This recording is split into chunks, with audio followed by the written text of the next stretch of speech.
जयतु भारतम जयतु संस्कृतम। नमस्कार दोस्तों, आप सभी का स्वागत है आपके अपने यूट्यूब चैनल देववाणी संस्कृत संस्थान रोहतक में। तो दोस्तों, आज आपके लिए खुशखबरी ये है कि आज हमारे साथ जुड़े हैं हमारे परम मित्र कृष्ण जी, जिन्होंने अभी रिसेंटली जो हम अपने DSSB के TGT का संस्कृत का और हिंदी का दोनों का क्वालिफाई किया है।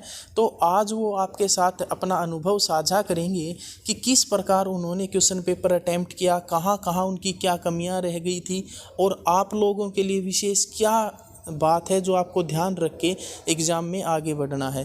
तो मैं चाहूँगा सर प्लीज़ आइए और एक बार बच्चों के साथ थोड़ा सा अपना एक्सपीरियंस शेयर कीजिए। नमस्कार दोस्तों, जैसा कि सर ने बताया कि मेरा DSSB TGT संस्कृत और हिंदी का टेस्ट क्वालिफाइड हुआ है। तो DSSB की तैयारी के लिए आपको तैयारी तो अपने विषय की तो सभी करेंगे, पढ़ाई सभी करते हैं, लेकिन एक होता है कि वहाँ एग्ज़ाम में बैठने के बाद आपको किस प्रकार से पेपर को अटैम्प्ट करना है, किस प्रकार से समय का ध्यान रखना है। मुख्य रूप से दो चीज़ें हैं, एक तो नेगेटिव मार्किंग का ध्यान रखना है और नंबर 2 आपको समय का विशेष ध्यान रखना है, क्योंकि आपको इसमें समय बहुत कम मिलता है। 200 क्वेश्चन के लिए आपको सिर्फ 120 मिनट का ही समय दिया जाता है, जो कि बहुत ही कम समय है देखा जाए तो, लेकिन सभी को उतना समय मिल रहा है तो उसी समय में हमको करना है। पहला पोर्शन संस्कृत वालों के लिए, जैसे पहला पोर्शन सभी के लिए समान होता है, कॉमन पेपर होता है, उसमें 100 क्वेश्चन आते हैं, जिसमें रीजनिंग, मैथ, जीके, जिसके विषय में सर पहले वीडियो बना चुके हैं। जो भी पोर्शन आते हैं, मेन ध्यान क्या रखना है कि जैसे हमारा रीजनिंग का पोर्शन है, हाँ जी, उसमें समय का थोड़ा सा विशेष ध्यान रखता है। ऑन एन एवरेज हम क्या है कि उसमें 2 मिनट का तो एक क्वेश्चन में टाइम ले ही लेते हैं। हाँ, जैसे तो मैं बताना चाहूँगा ज़्यादा से ज़्यादा कि प्रैक्टिस करके मेरा ये अनुभव रहा है कि जैसे रीजनिंग है, रीजनिंग में संस्कृत वालों के लिए विशेष रूप से, क्योंकि हम रीजनिंग और मैथ को बहुत कम पढ़ते हैं, तो हमारा जो समय है वो उसमें बहुत ज़्यादा लगता है। मेरा खुद का अनुभव है कि एक क्वेश्चन करने में मुझे कम से कम 2 मिनट का समय लग रहा था, या उससे ज़्यादा भी समय लग रहा था।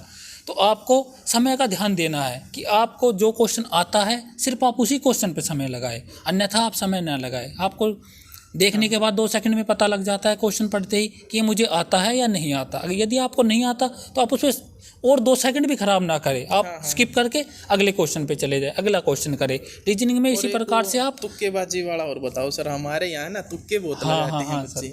तुक्के बिल्कुल ना लगाए। जो क्वेश्चन आपको बिल्कुल नहीं आता उस पर तो आप बिल्कुल भी तुक्के ना लगाए। जिस क्वेश्चन में आपको ये लगता है कि हाँ ये क्वेश्चन मुझे 50-50% आता है, अभी 2 को ऑप्शन में मुझे डाउट है कि ये भी हो सकता है ये भी, उसमें आप तुक्का लगा सकते हो सकता है आपका तुक्का सही लग जाए तो आपको 1 नंबर मिल जाए, क्योंकि नेगेटिव मार्किंग 1/4 है।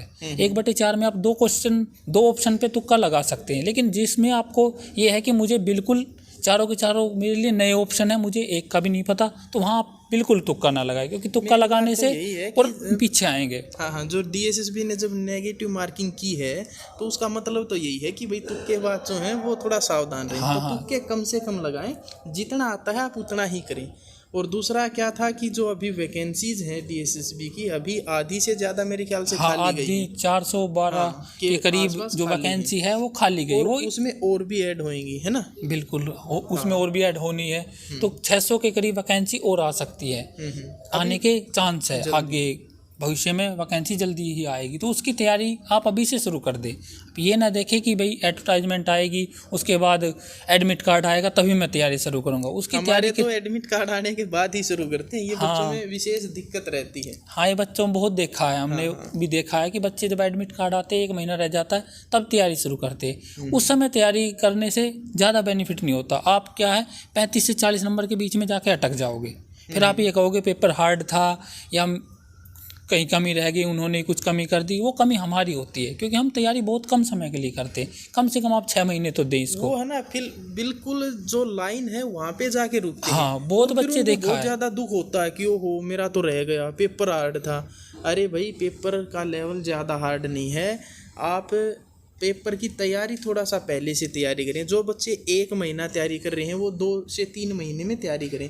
कम से कम यदि आपने टॉप करना है तो 5-6 महीने की तैयारी DSSB के लिए शायद आवश्यक है। बिल्कुल सर, इतनी तैयारी तो आपको चाहिए, क्योंकि मैथ और रीजनिंग का बहुत बड़ा पोर्शन है। और इंग्लिश, यदि आप इंग्लिश और उसमें जोड़ के चलते भाई आपको और अच्छे नंबर लेके आने, तो आप इंग्लिश की भी, हिंदी की भी, GK GS की, आपको सबको लेकर के चलना है। तो उसके लिए आपको कम से कम 6 महीने तो आपको चाहिए। इससे कम समय में आप कर पाएँ ऐसा बहुत मुश्किल है। हो जाए जो प्रभावी प्रबुद्ध छात्र है हाँ, वो हाँ, कर वो सकते तो हैं, लेकिन कुछ एक दो तो नॉर्मल एक्सेप्शन हर जगह होता है, होती बाकी है, लेकिन नॉर्मली छात्र को 6 महीने की तैयारी की ज़रूरत होती है, तभी आप इसको क्लियर कर सकते हैं। इसके लिए एक और बात कि आप कहीं ना कहीं टेस्ट सीरीज, जो टेस्ट सीरीज होती है, आप टेस्ट दे करके देखें।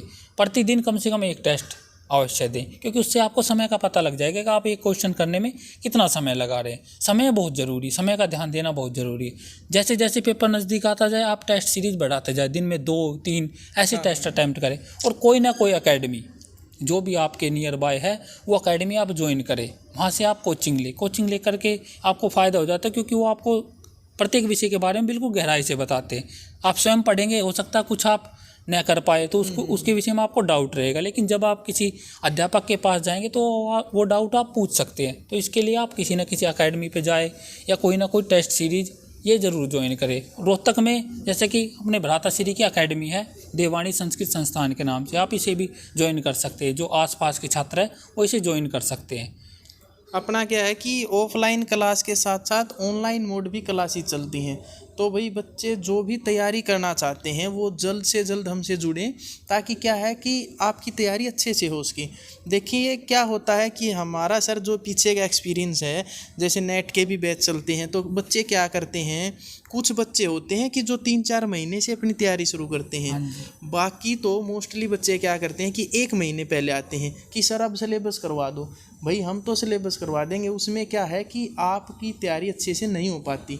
1 महीना वो जो लास्ट का होता है वो होता है आपका रिवीजन का, और उस टाइम पे आप आ रहे हो कि सर सिलेबस करवा दो, उस टाइम पे आपके लिए सिलेबस में उतना बेनिफिट नहीं होता। तो जिस बच्चे ने तैयारी करनी है वो समय से थोड़ा सा पहले आकर ही तैयारी शुरू करें, ताकि आप अपने वहाँ पर है ना पक्की कर पाएँ पोस्ट को। ये नहीं है कि आप तैयारी में भी लगे और फिर अंत में जाके नहीं सर 1 नंबर से रह गया, आधे से रह गया, ऐसा नहीं होना। अगर यदि आप इस प्रकार से रह जाते हैं तो आपको बहुत दुख होता है। यहाँ पे मोस्टली बच्चे ऐसे ही करते हैं कि वो समय से थोड़ा सा पहले आके लगते हैं 1 महीने पहले, और फिर वो बिल्कुल पॉइंट पे जाके रह जाते हैं।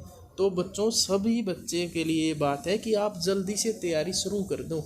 वैकेंसी आपकी केवीएस की भी आने वाली है सर। केवीएस में 2 साल हो गए भर्ती नहीं हुई है, अभी केवीएस की और डीएसएसबी की दोनों की वैकेंसीज आने वाली हैं, तो आप सभी तैयारी करें। तो आज के लिए इतना ही, धन्यवाद, जय हिंद। जय